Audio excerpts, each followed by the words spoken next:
इस वीडियो ने तेरे अंदर कई बहानों को जड़ से उखाड़ नहीं फेंका तो वीडियो को सीधा डिसलाइक मार देना, और अगर ऐसा हुआ तो अपना प्यार जरूर दिखाना। जिद कहते हैं थोड़ी जिद भी जरूरी है मुकद्दर के इन बाजारों में, क्योंकि यहाँ इरादों की कीमत इंसानों से ज्यादा है। 12 अप्रैल 2011 की रात चलती ट्रेन से कुछ गुंडों ने एक लड़की को नीचे फेंक दिया। नीचे गिरने के बाद जब इसे होश आया तो उसने देखा कि ट्रेन से नीचे गिरने की वजह से उसकी एक टांग कट चुकी थी। वो सारी रात उस पटरी पर पड़ी रही। सुबह कुछ लोगों ने उसे हॉस्पिटल एडमिट करवाया। फिर उसने महसूस किया कि उसके लिए लोगों का नजरिया उसकी तरफ बदल चुका था। सब लोग उसे अपाहिज समझकर उसे सिंपैथी के नजर से देखने लगे थे, और ये बात उस जिद्दी लड़की को बर्दाश्त नहीं थी। और उसी दिन उस लड़की ने तय कर लिया कि मुझे अब कुछ ऐसा करना है कि जिससे लोगों के आंखों में सिंपैथी की जगह रिस्पेक्ट देख सकूं। और फिर इसने तय किया कि अब मुझे वो करना है जो लोग दोनों पैर होने के बावजूद भी नहीं कर सकते। और उस लड़की ने डिसाइड किया माउंट एवरेस्ट चढ़ने का, और इसने अपनी ट्रेनिंग शुरू कर दिया। जब इस बंदी ने अपनी ट्रेनिंग स्टार्ट की तो इसके घाव भरे भी नहीं थे, और थोड़ी देर चलने के बाद इसके पैरों से खून निकलने लगता था। इस लड़की के पास रीजन था, बहाना था। बहाना देकर ये पीछे हट सकती थी, लेकिन ये बंदी पीछे हटने के लिए तैयार नहीं थी।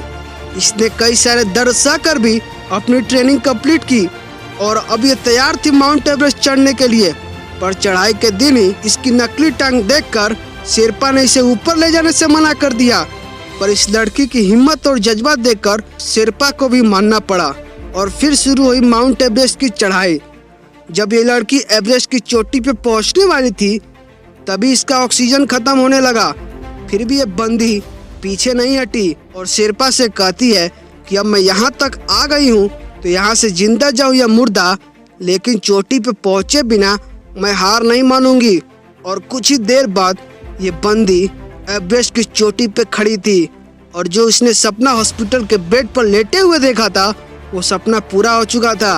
ये लड़की और कोई नहीं अरुणा सिन्हा है, जिसने वो हर इंसान को साबित कर दिया कि अपाहिज वो लोग नहीं बल्कि अपाहिज तो वो लोग हैं जो ये सोचते हैं कि हम नहीं कर पाएंगे। हंगरी में कोरले नाम का एक लड़का रहता था जो हंगरी का सबसे बेस्ट शूटर था, और उसने इंटरनेशनल और नेशनल कई बड़े मेडल जीते थे। पर उसका सपना था कि उसे अपनी कंट्री के लिए ओलंपिक में गोल्ड मेडल लाना है। सब कुछ अच्छा चल रहा था, लेकिन एक दिन मिलिट्री ट्रेनिंग के दौरान उसके हाथ में ग्रेनेड ब्लास्ट हो गया, जिसके चलते उसका राइट हैंड जिससे वो शूटिंग करता था वो उसके शरीर से अलग हो गया। अब उसके पास बचा था तो वो लेफ्ट हैंड। कई मुसीबतों के बावजूद भी इस बंदे ने अपने लेफ्ट हैंड की ट्रेनिंग स्टार्ट कर दिया, और 1 साल बाद वो नेशनल में कम्पीट करने के लिए पहुंच गया और जीत कर दिखाया। अब उसका मकसद था कि वो गोल्ड मेडल जीतने का, लेकिन बदकिस्मती से 1940 का ओलंपिक वर्ल्ड वॉर की वजह से कैंसिल हो गया। फिर भी इस बंदे ने हार नहीं माना। ये बंदा 1944 के ओलंपिक के लिए ट्रेनिंग स्टार्ट कर दिया, और बदकिस्मती से 1944 का भी ओलंपिक वर्ल्ड वॉर की वजह से कैंसिल हो गया। अब इसका शरीर तो हार मान चुका था, लेकिन इस बंदे का जीत कायम था। और आखिरकार वो दिन आ ही गया जहां सब लोग इसे कमजोर समझ रहे थे, वहां इस बंदे ने गोल्ड मेडल अपने नाम कर लिया। और लोग ये देखकर चौंक गए, और लोग ये सोचने लगे कि अब ये बंदा रिटायरमेंट ले लेगा। पर इस बंदे ने 1952 के ओलंपिक्स में फिर से कम्पीट किया और फिर से गोल्ड मेडल अपने नाम कर लिया। कार्लोस से हमें ये सीख मिलती है कि जिंदगी में हद से कभी भी बोल के नहीं आते, और अपने हादसों की वजह से हमें अपने सपनों के लिए वो जिद हमेशा रखनी चाहिए।